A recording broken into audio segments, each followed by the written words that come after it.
We have, I'm going to be speaking just mainly, but hopefully Franklin Gonzalez will be connecting as well, because the piece of exercise that we produced for today was produced in collaboration with him.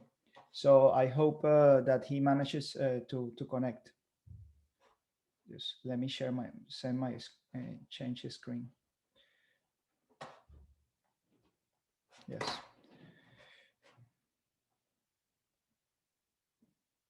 Just a second. I'm putting in presentation mode.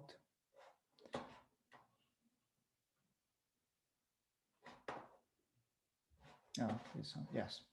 So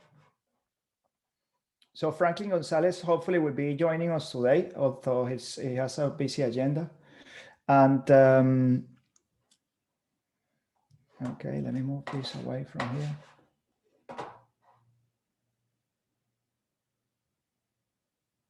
Sorry, my screen is having some glitches.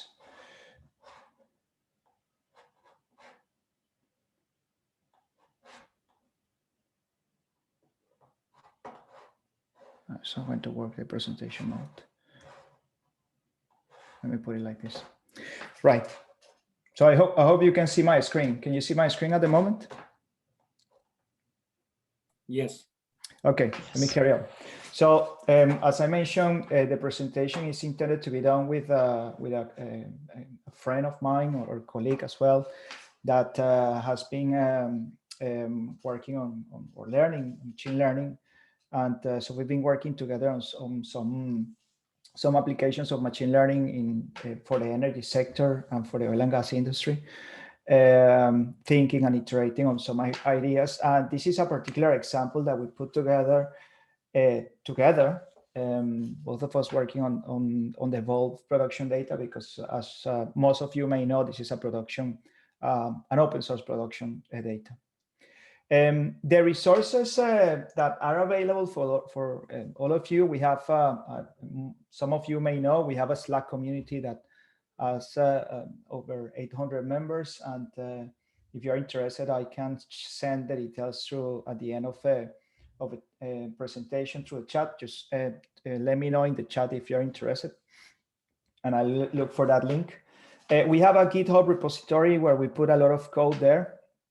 So the idea is that if you see any of these videos and you find it interesting, you can go to our GitHub and then try to connect the videos that we upload into the YouTube channel and see how you can apply those with the code that we provide.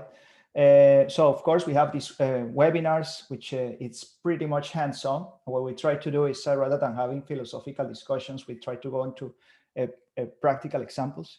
And finally, we have a YouTube channel, as you may know, which is our GitHub YouTube, which has quite a few videos, and it's growing as we move forward. So the agenda for today, we're going to go to a problem statement, just an overview of I'm not going to talk about Volve, the field, because there's so many information out there. I'm just going to talk about what is the problem and what we're trying to do with this data. And then we'll hit straight away the data in Jupyter Lab. We'll have a look at the data and dissect a bit the information that we have from the production database, and try to understand what we can do in terms of a solution of a problem statement that we framed before. Then we move into the discussion of machine learning techniques that we might be using. And then finally, we will go into about bottom hole prediction using different machine learning techniques. So just to carry on, this is a problem in question. So what we have here is, and let me change this to draw mode. What we have here, it's multiple wells of Volve. And what we would like to do is come up with a solution to predict the bottom hole pressure. So, so let me just a second.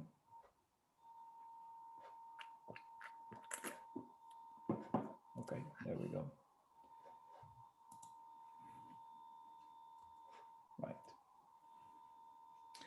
So what we have is some of these wells that you see in here. And let me change this to black.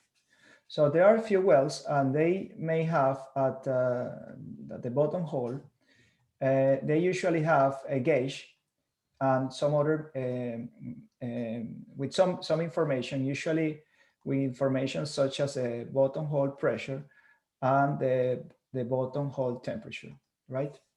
So if you imagine from this diagram, what we're trying to find is usually we have a gauge more or less at this level or so.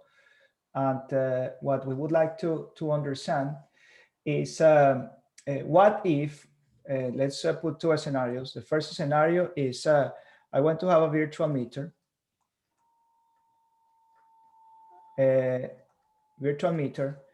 Just to replace in places where no gauge is available.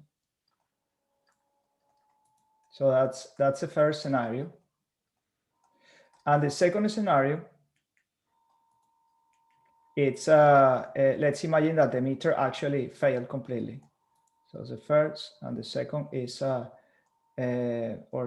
gauge failure.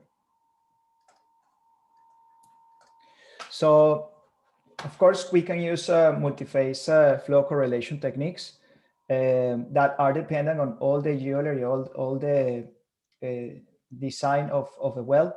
But we have some other sensors that we had on the well, and let's try to see if we can correlate that information, learning from one well. Let's this is more or less what's going to happen. We're going to take 1 and 2 wells for what we call training.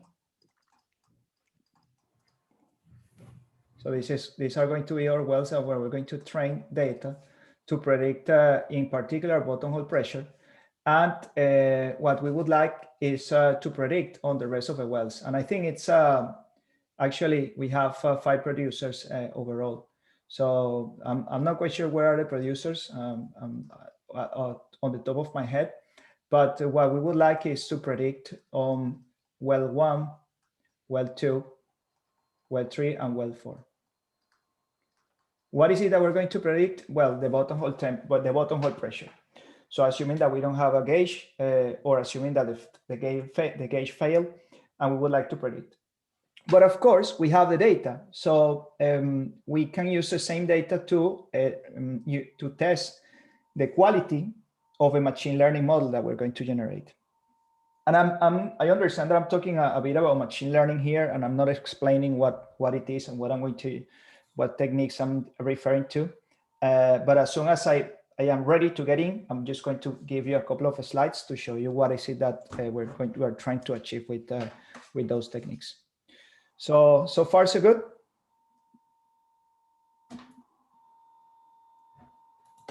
Good, excellent. So I have some thumbs up. I'm going to move into Jupyter Lab. Let me open some space here. And in fact, let me open here a new notebook.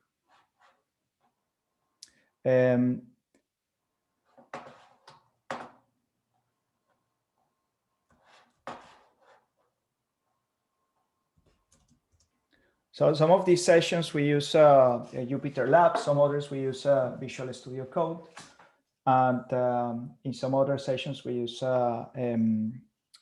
PyCharm. But we think that Jupyter Lab is quite good to illustrate the problems and what we're trying to achieve.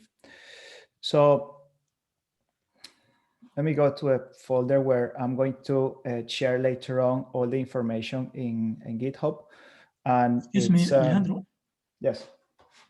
Excuse me, from your information, do you have information from all these wells that you show in the screen, in the last screen? I mean, do you have information from all this well, and what kind of information?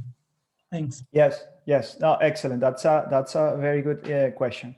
So, sorry, I'm assuming that you may be related to both, which I'm pretty sure that not everyone is related to both field.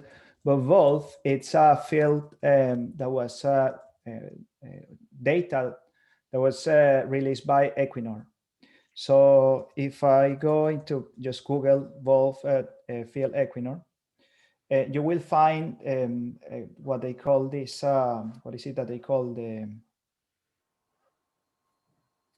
this repository, and where you can download all this information. And when I mean download information, you can download seismic volumes. You can download actually a simulation model with in Eclipse, and you can also you have all the information from the well, log interpretation. You have the reports, and also the WITSML data from the wells.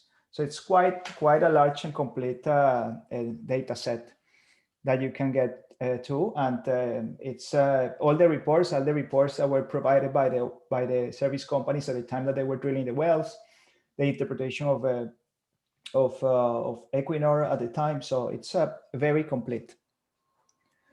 And so what I'm going to show you, and in fact, I'm going to load, and let's explore briefly the production data, and then from that, we're going to clean the data, and then we're going to move forward. Okay.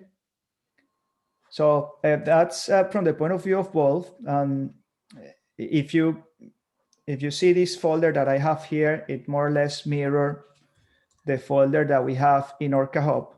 So later on, when I finish this exercise, the folder, it's going to be located somewhere here, which I think in this case, I'm going to put it in, where did I say that was? Artificial intelligence and machine learning. That is still, I don't have any information there.